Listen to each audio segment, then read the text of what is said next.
दिवसभर कष्टाचे काम करणाऱ्यांसाठी, सकाळी घाई गडबडीत शाळा किंवा कॉलेजमध्ये न खाता काही जाणाऱ्या मुलांसाठी, तसेच आजारातून उठल्यानंतर आलेला थकवा घालवण्यासाठी व सगळ्याची काळजी घेता घेता स्वतःकडे दुर्लक्ष करणाऱ्या आपल्यासारख्या गृहिणीसाठी, घरातल्या सगळ्यांसाठी अतिशय उपयुक्त असे हे लाडू आहेत. तर ह्याच्यासाठी मी सुकं खोबरं घेतलेलं आहे भाजून 200 ग्राम, आणि त्याच्यानंतर अर्धी वाटी तीळ, अर्धी वाटी जवस हे भाजून घेतलेलं आहे, आणि अर्धी वाटी खसखस हेही भाजून घेतलं. त्याच्यानंतर आता तूप ठेवलेलं आहे.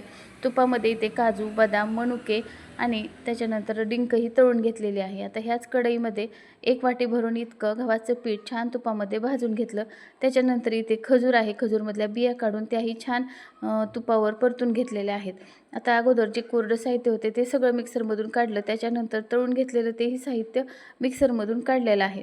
आता हे सगळं आपल्याला एकत्र करायचं आहे, आणि आता ह्याचे छान असे लाडू आपल्याला बांधून घ्यायचे आहेत. हे लाडू प्रत्येकासाठी अतिशय उपयुक्त आहेत. तर एकदा नक्की हे लाडू तुम्ही करून बघा, आणि आजची ही लाडूची रेसिपी आवडली असेल तर चॅनलला लाईक आणि सबस्क्राईब करा.